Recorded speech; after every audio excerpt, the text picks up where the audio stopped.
Viewers, हम पढ़े कक्षा 9वीं हिंदी ब्रिज कोर्स का पाठ 4 एक दिन भुज का, और इसके कार्यपत्रक हम करेंगे।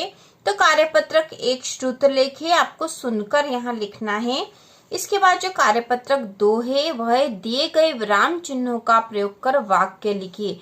तो ये विराम चिन्ह दे रखे, इनका प्रयोग करके हमें वाक्य लिखना है। तो इस प्रकार से हम लिख सकते हैं।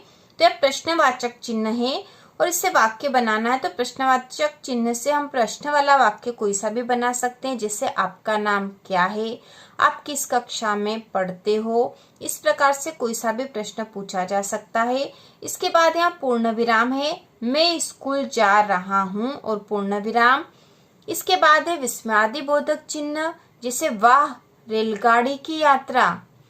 इसके बाद है अल्प विराम, मीना सीमा व पवन खेल रहे हैं। तो जब एक ही नाम वाले शब्द एक साथ आते हैं तो उसके बीच में अल्प विराम लग जाता है। तो इस प्रकार इन चिन्हों का प्रयोग करके हम वाक्य बना सकते हैं।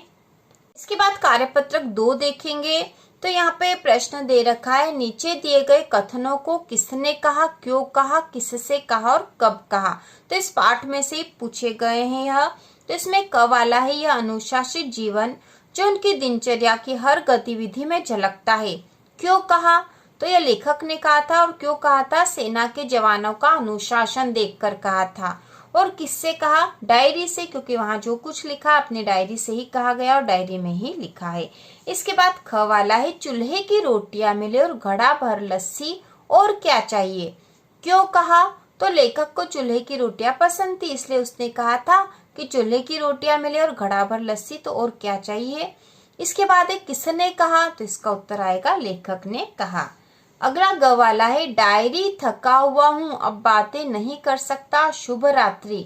तो क्यों कहा था, क्योंकि लेखक को नींद आ रही है, इसलिए उसने कहा था कि डायरी थका हुआ हूँ अब बातें नहीं कर सकता।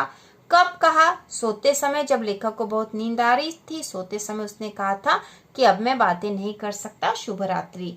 इसके बाद जो कार्यपत्रक 3 दे रखा है, दिए गए चित्रों के आधार पर अपने शब्दों में अनुच्छेद लिखे। तो चित्र देखना और हमें अनुच्छेद लिखना।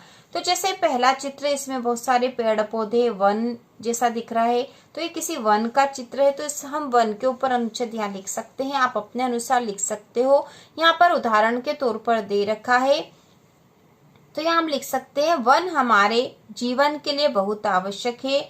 वनों से औषधियां, लकड़ी के साथ ही प्राणवायु ऑक्सीजन भी मिलती है। हमें वनों की रक्षा करनी चाहिए। हम यहाँ और भी लिख सकते हैं कि हमें अधिक से अधिक पेड़ पौधे लगाना चाहिए, वनों को काटना नहीं चाहिए। इसके बाद जो दूसरा जो चित्र है, यहाँ पे हाथ में ये जो गोल गोल है पृथ्वी है, मतलब पृथ्वी की सुरक्षा से संबंधित है। तो यहाँ पर हम लिखेंगे, पृथ्वी पर पर्यावरण असंतुलन के कारण धरती का तापमान बढ़ता जा रहा है।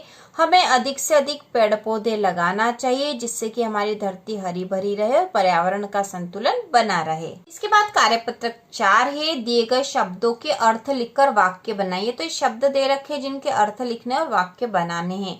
तो सबसे पहला शब्द है तसल्ली, इसका अर्थ है संतुष्टि। वाक्य बन सकता है, रेल में बैठकर मुझे तसल्ली हुई। दूसरा है अल सुबह, सुबह सवेरे या बहुत जल्दी सुबह। हम अल सुबह से ही अपने काम पर लग गए। ठीक है, लग गए थे, हम अल सुबह से ही अपने काम पर लग गए थे। इसके बाद अगला है सामंजस्य, जिसका अर्थ होगा तालमेल। सेना व समाज के बीच सामंजस्य आवश्यक है। इसके बाद है अनुशासित, मतलब नियम से। सेना के जवान अनुशासित होते हैं। अगला है मनोरम, जिसका अर्थ होगा सुंदर। हमने पहाड़ों पर मनोरम दृश्य देखे। इसके बाद है धूसर, मतलब मटमेला, ये सामान धूसर हो गए हैं। झाड़ झंझाड़, पेड़ पौधे, यहाँ दूर दूर तक झाड़ झंझाड़ दिख रहे हैं। तो इस प्रकार से हम वाक्य बना सकते हैं। आप अपने अनुसार कोई सा भी वाक्य बना सकते हो। इसके बाद कार्यपत्रक 5 दे रखा है, जिसमें शब्द दे रखे हैं यहाँ पर रेलगाड़ी, बस, बैलगाड़ी, साइकिल, मोटरसाइकिल में से जिस पर आपने यात्रा की हो उस यात्रा का विवरण अपने शब्दों में लिखे। तो जो भी आपने यात्रा करी थी उससे संबंधित विवरण यहाँ लिखना है।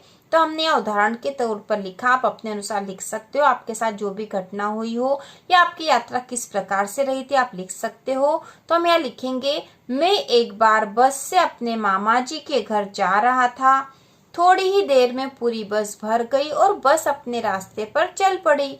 अगले स्टेशन पर गाड़ी में एक बूढ़े व्यक्ति चढ़े जो ठीक से खड़े भी नहीं हो पा रहे थे। उन्होंने कंडक्टर से निवेदन किया कि मुझे कहीं बिठा दो, लेकिन कोई भी अपनी जगह से उठने को तैयार नहीं हुआ।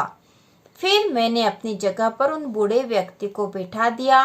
उन्होंने मुझे बहुत सारा आशीर्वाद दिया। तो इस प्रकार से हम लिख सकते हैं। कोई सी भी यात्रा आपने जो करी हो उसके बारे में यदि आपको याद हो, उससे संबंधित कोई सी भी विशेष घटना, तो हम इस प्रकार से लिख सकते हैं। और यह अध्याय 4 एक दिन भुजका के सारे कार्यपत्रक 1 से 5 तक पूरे हो चुके हैं। तो इसी प्रकार के और वीडियो देखने के लिए कक्षा 9वीं की संपूर्ण तैयारी के लिए चैनल को सब्सक्राइब कीजिए।